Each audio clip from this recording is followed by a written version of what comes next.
Magandang araw Luzon, Visayas at Mindanao. Narito na ang nagbabagang balita sa oras nito. Bumaba na po ng 70% ang bilang ng mga tsismoso at tsismosa sa bansa ng Pilipinas ayon sa mga eksperto. Sa kadilanan daw ng bangka ng COVID-19.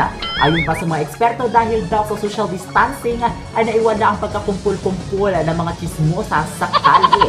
Ayon po sa DOH, nakakahawa daw po ang sakit sa pamamagitan ng mga droplets sa bunganga or sa close contact. At dahil na rin po sa curfew ay nabawasan na po ng 70% ang mga tsismosa sa bansa.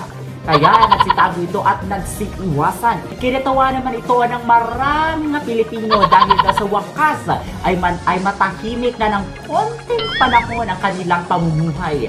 Manatili lang po kayo nakatutok dito sa atin ng News na Patrol. Ako po ang inyong lingkod, DJ Darna.